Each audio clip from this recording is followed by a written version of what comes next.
and welcome to another video. My name is Michelle. I hope you're doing well. And yes, we're here again talking about the Somerwells disappearance. There has been a bit of a lull in the situation there on Beach Creek in eastern Tennessee because there isn't any news. The TBI posted a quick update yesterday. I've got a bit lost with the days, to be quite honest with you, but they're posting an update saying they're working on it, but there's no new leads. But I want to talk about the Somerwells case to keep Summer in the public eye, but there is something that I'd like you guys to think about. Before I start that though, just let me say that I've had tons of support in my coverage, my very, very frequent coverage of the Gabby Petito and Brian Laundrie cases, because it's just been so fast moving. And best wishes and bless you to everybody who's commented, Michelle, you sound really tired. I'm not tired, I've just got a little bit of a sore throat. So I know the video that I posted earlier today, I sound really croaky on it.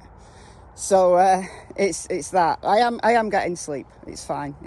I'm doing okay. So maybe more updates later about Brian. But let's focus on Summer and Summer's situation. One of the Wells neighbours has spoken out, and I made a video about what she said on Facebook. She made a kind of a series of Facebook videos and true crime commentary, put them all together in like a continuous video. So it's over 2 hours long. I will leave a link to that in the description box. I took some clips from that yesterday, so go and check that video out if you haven't seen it, and go and check the full video out on True Crime Commentaries channel. But there has been an interview with this neighbour by a small channel that I'd never heard of before. It was Scott from True Crime Commentary, I think, that mentioned this, called Squall Tit, and she's a small channel, but she's spoken to this neighbour. And it's a very, very interesting interview. So I'm going to leave a link to that in the description as well. And I'm going to play you some clips from that video, because it catches Don and Candus out in lies if you listen carefully. So I know a lot of people in my comment section yesterday said, oh, she's not a credible witness, she's drunk, she sounds high. Guys, don't dismiss what she's saying out of hand. She is very ill. She's got complex medical issues. She states she's got cancer, she's having treatment, she's got thyroid issues. And the way she slurs her speech sometimes, and the way she has to kind of, slow down her speech, it's all due to her medical condition. So just be kind to her, please. Even if you don't believe her, even if you think what she's saying is a big pile of BS, please be kind. I do love it when people are kind in my comment section, and I don't like it when people are mean. It disappoints me. Let's talk about this and why I believe she's inadvertently caught Don and Candus out in lies. And some people said, why is this information only coming out now? It isn't. She spoke to law enforcement on the evening that Summer disappeared. She stated this. News of the scream came out a few weeks ago. I made several videos about it, but we didn't know which neighbour it was. And I made videos trying to speculate on which neighbour it was and how sound might carry and so on and so forth. And I've got more of an understanding of that now. She doesn't live there anymore. She's an ex-neighbour. She was a neighbour at the time that Summer disappeared. So I'm not doxing her. She's in a safe place now, but it's 125 Ben Hill. So it's the property immediately across from Candus and Don's driveway. Now there is kind of a big driveway that goes up that you see on Chris McDonough's video. I explained all this in my screen videos a few weeks ago. But there's a small driveway that you can't see on Google, And that's the road that they take to come down onto Ben Hill. So I'm going to let the neighbour, the ex-neighbour, her name's Jodie Sue. Should we just call her Jodie Sue? She's used her name, so I think I'm okay calling her by her name. So Jodie Sue and her kids were in the cabin. They weren't at the house, they were in the cabin on their property. And they were kind of doing things, but chilling out in this cabin. But what is important, and why I don't want to dismiss this out of hand, is she gives a timeline that we didn't have before. So we have a location of somebody who was there, and we have a timeline. Now, she might be lying. She's clearly on Candace's side. I think she identifies with Candace. She did say she's not a good friend of hers, but she knows her, and I guess they're not like daily pals. But she said that she doesn't believe Candace and the boys had anything to do with it, and she believes Summer was taken. So we could say she's pro-Candace, and she's kind of leaning testimony away from any blame towards Candace, which is fair enough, right? That's fine, as long as we understand that. Let's examine what she said. So first of all, let's hear what she said on Squall Tit's channel about the timeline. Heads up, this is really interesting. There is this scream, and it just kind of stops us all. I mean, it was such a weird and loud and bright sound that it stopped us all cold. It immediately hit me in the stomach. And we looked at each other, and I was like, what is that? What was it? You know, and the kids immediately go, well, it's the kids. Or it was the kids. And I was like, no, it's not. Because my first thought is, it's the boys. It's never, it was not, it's Summer. Because in my head, I know, because you think, well, kids playing, you think picking on each other, you think something, right? Your thought is not, and Summer's never down that low. You don't hear her like that. I mean, I do hear her. You'll hear when they're all revved up and like, you know, whatever, and things, but not like the boys, because the boys play out further and, you know, they're a little bit more boisterous and things. But I'm like, that's not the kids, you know, and because my first thought is the boys, not Summer. And so, but my daughter makes it up first, and she gets to the cabin doors first. She sticks her head out, and she's like, yeah, Mom, it's the kids. I can still hear it. And she's like, it's muffled. Those were her words from the get-go, and they remain so. And the way she was still hearing it was like it was muffled, and then she says she could hear like a car or something, and then it was still muffled like it was leaving the road. From the moment that you heard that scream until, how did you find out that Summer was missing, and how long after that scream that you heard was it that you found out that Summer was missing? The scream happened. There was a message between, and I'm just going to refer to him as Voldemort because it's easier for me right now. I understand. And I know it sounds childish and weird, but I'm just having. So anyway,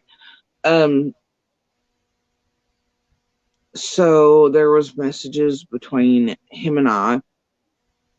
He had asked, while we were outside on the banks, but it was 4:52 that I responded, and it was, you know, I'm sitting here with the kids doing whatever, and that was at 4:52. But I knew that we had been out on the bank for, you know, a little while, so I knew that the scream happened. You know, I've kind of always placed it at like 4:42. Could have been as early as 4:30 because I'm not sure exactly how long we were out on the bank after the scream. So somewhere between 4:30, 4:42. The scream happened, and then I responded to Baltimore around 4:52, and then I usually got off around 5:30, and was in by 6. However, he was supposedly working late that day and was running behind, And so he had messaged that he was going to be late. And so I had already gotten ready because I'd expected a 5:30, 6 o'clock timeline. So when he messaged, I was like, well, it's okay, it's fine. I'm just going to go ahead and, go on down. Because, and I think he had messaged and was like, well, I'll be on my way in a minute. And I was like, well, okay. And I knew from that point forward it would be less than 30 minutes, but around the 30-minute mark before he made it to the house. So I was going to walk down the driveway, meet him, and then continue on doing what we needed to do for the evening. And so at the top of our driveway, we lose Wi-Fi signal at a curve right before you start the descent. So I sent the last message to him saying, well, I'm going to go ahead and go on down to where I'm going to mess with my flowers till you get here. At this point, I started hearing Candace. I think that was around 6. I started hearing Candace holler for Summer. And I knew by, around the third call, something was really, really not okay. Like and the more she called as I went down the driveway, it was definitely not okay. And I reached the bottom. The boys are starting, and I'm like, this is wrong. I immediately started clicking after the third call in my head. Anyways, I was going down the driveway, and she had reached that third call, and Summer hadn't answered. I knew, and I started putting together the scream with. And I'm like, oh no, and then, more calls for Summer from the boys and Candace. And so at the bottom, I dropped my purse, I'm trying to holler, I start looking as I get to the bottom of her driveway and things, I try to scream up at her and she can't hear me. Knew it was wasting time. And so I quit trying to get a hold of Candace by screaming and just went looking. So she heard the scream between 4:30 and 4:42. Let's call it 4:40 for easy reckoning. And she said it was around 6ish when she first heard Candace shouting and the boys shouting for Summer. Didn't Candace say that she didn't hear the scream because she had the TV on and she was looking for Summer in the house? Can somebody confirm that I'm not going completely mad? Because I'm sure Candace has said that. I can't remember where, but I'm sure she said it. If somebody can find me the interview and prove that I'm not going mad, that would be great. Because if what I remember is correct, and Candace saying she didn't hear this scream, and incidentally, as you've just heard, Jodie Sue's daughter doesn't believe the scream was anything other than kids playing. So it's very subjective anyway. But I think Jodie Sue truly does believe she heard a scream. I don't think she's lying. I just think she's interpreting it in a certain way. That's my opinion. Now, if the scream happened at, let's say, 4:40, and they only started looking for Summer at 6 o'clock, well, that blows the timeline wide open. This story about planting flowers and Grandma's knee brace, well, where does that fit in to this timeline? Where does it fit? Let's just imagine Summer was abducted and no dogs barked. I'll come on to that. At 4:40, she was abducted. Well, where was Candace and Grandma? Because supposedly this vehicle drove up the driveway. You might not have been able to hear the vehicle driving up the driveway. It might be very stealthy. So even though Jodie Sue heard it, maybe Candace didn't. Unlikely, but let's go with it. But Summer was missing at least an hour and 20 minutes before Candace started shouting. Now let's imagine that Candace noticed Summer was missing earlier than when she came out screaming around the property. Maybe she checked the house first. So let's say that took her, I don't know, 20 minutes, let's say. So there's still an hour missing where Summer was abducted, if we take this story at face value. Summer was abducted, screamed, got driven away, and nobody noticed for an hour. How likely is that? I don't know. I mean, personally, I don't believe Summer was taken. But if she was, it has to be somebody known to the dogs. Because here is Geordie Sue inadvertently catching Donald in another lie.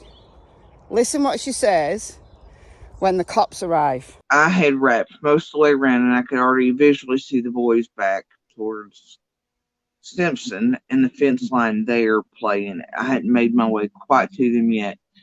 And Voldemort shows up, and then the cops, I can hear them coming, the dogs barking, because you know how they are in the creek. They give everything away. We know the cops are coming about 45 minutes before they do. So, heard the dogs doing their howls. Then I hear the cop engines and whatever, and the first two come by and go in, I believe. So she says when the cops started to arrive, all the dogs were howling. Well, didn't Donald say that none of the dogs were there that day? And that's why there was no noise from the dogs. So Geordie Sue heard dogs howling, but yet Donald said there was no dogs. But Donald wasn't there, was he? Supposedly. Don was at work, supposedly. So how would he know whether there was dogs there or not? He wouldn't, would he? But Geordie Sue was there, and she heard dogs barking and howling because of, like, all the strangers. So there was definitely dogs in the vicinity. Geordie Sue heard them. So if the dogs do bark at strangers, that's where all that manure was. It still stinks. Gonna walk around it. Right, they're right in it, but they're already mucky, so whatever. So yeah, it couldn't have been a stranger, could it? If it was an abduction. So who do we believe? Because we've now got a different story, or a different perspective on the original story. From Geordie Sue's testimony, we have now got the beginnings of a timeline that we didn't have before. Now, it's fair enough if you think everything she said is BS. That's fair enough, discount it. I'm not saying I believe her, and I'm not saying I don't believe her. I'm just saying I think it's interesting. And we shouldn't dismiss this out of hand just because her speech is slow and slurred. Because she was there. Pro Candice, yes. But she was there. And law enforcement are aware of this. Let me know what you think in the comments below. I've been Michelle. I hope you're doing well. I'll see you in the next video. And it's goodbye from a slightly dirty but not too bad Miss Tillington. And a very dirty Miss Cassie Springer. Bye, guys.